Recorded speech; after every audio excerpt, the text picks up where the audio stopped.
আওয়াজ তুলে পড়ুন, free free Al Aqsa, free free Al Aqsa, Palestine will be free from the river to the sea. Palestine will be free. Free free Al Aqsa. আল্লাহ আমার আল আকসার ভাইদেরকে মুক্ত করুক। মক্কা মদিনায় যে যেমনি আমরা নামাজ পড়ি, ওই পবিত্র মসজিদের পাশে যেন আমরা নামাজ পড়তে পারি। আল্লাহ তৌফিক দাও। আওয়াজ তুলে, হৃদয় থেকে আওয়াজ তুলে পড়ুন আমিন। আমরা এক উম্মাহ, এক উৎস থেকে এসেছি। আমরা এক দেহ। আমরা কি? এক দেহ এক প্রাণ। আওয়াজ করে বলুন, এক দেহ এক প্রাণ। তাহলে আমরা এক উম্মাহ, এক উৎস, এক দেহ এক প্রাণ। এবার বিশ্বনবী বলেন, তোমাদের মধ্যে সম্পর্কটা কেমন হবে জানো নাকি? বিশ্বনবী বললেন, সম্পর্কটা কেমন হবে মুমিন ভাইদের মধ্যে? সম্পর্ক কেমন শুনে নাও। আল মুমিনু লিল মুমিনি কাল বুনিয়ান,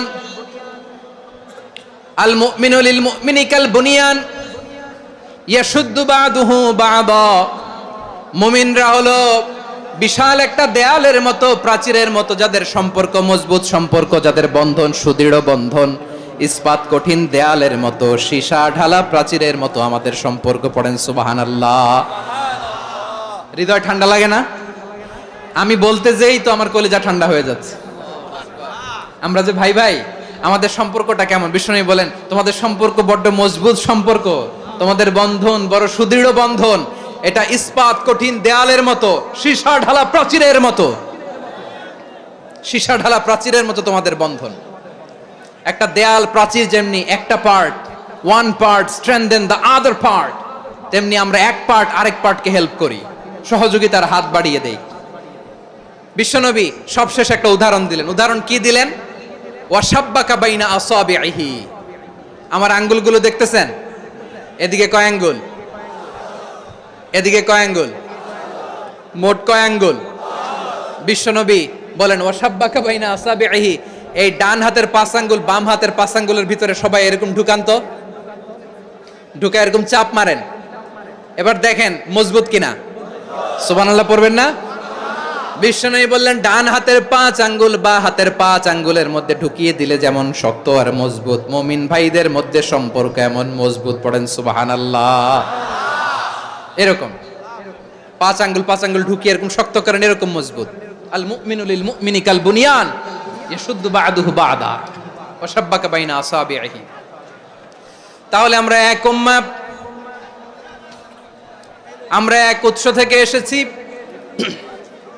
আমরা এক দেহ এক প্রাণ, আমাদের সম্পর্ক বড় মজবুত। এবার আল্লাহরে বললাম, আল্লাহ আমাদের সম্পর্কটার একটা নাম দিয়া দেন। আমাদের এই চমৎকার সম্পর্কের একটা নাম থাকার দরকার আছে না নাই? রব্বুল আলামিন আমাদের সম্পর্কের একটা চমৎকার নাম দিলেন। নামটা হচ্ছে ভাই ভাই সম্পর্ক। কি সম্পর্ক? ফিল করে না, এই জন্য মুখ দিয়ে বেরোয় না। ভাই ভাই, আমরা একে অপরের কি? তো ভাইয়ের যে তুমি ঢিল মারলা একটু আগে, একটু আগে যে ঢিল মারলা, পানি মারলা, আল্লাহ আমাদেরকে তুমি মাফ করো। আমরা ভাই ভাই, কিন্তু তাবলীগের দাওয়াতের কাজ করতে যে এক ভাইয়ের হাতে আরেক ভাই খুন হয়, এমন নজির এই দেশে আছে না নাই? কি করে পারলে তুমি? হ্যাঁ, দিনের প্রচার করতে যে তোমার ভাইয়ের রক্তে তুমি হাত রাঙ্গালে কি করে? আমাদের সম্পর্কের নাম দিয়েছে আল্লাহ তাআলা ভাই ভাই। আমরা বললাম, আল্লাহ আমরা এক উৎসব, এক উম্মাহ, এক দেহ এক প্রাণ, আমাদের সম্পর্কের একটা নাম দিয়ে দেন। রব্বুল আলামিন বললেন, ইন্নামাল মুমিনুনা ইখওয়াতুম ফাসলিহু বাইনা আখাওয়াইকুম ওয়াত্তাকুল্লাহ লাআল্লাকুম তুরহামুন। নিশ্চয়ই মুমিনরা হলো ভাই ভাই, নিশ্চয়ই তোমরা মুমিনরা ভাই ভাই, তোমাদের সম্পর্কের নাম তোমরা পরস্পর ভাই ভাই। এই ভাই ভাইয়ের মধ্যে যদি বিরোধ লাগে তাহলে আপোষ মীমাংসা করে দাও, শান্তি সমঝোতা করে দাও। আল্লাহকে ভয় করো, রহমত নাজিল করবে কে? ভাই ভাইয়ের মধ্যে যদি বিরোধ হয় কি করবেন? আরো লাগাই দিবেন নাকি? মাশাআল্লাহ, মিটাই দিব। তোমরা ভাই ভাই, ভাই ভাই বিরোধ হলে আপোষ মীমাংসা করে দাও, শান্তি সমঝোতা করো, মজা নিও না।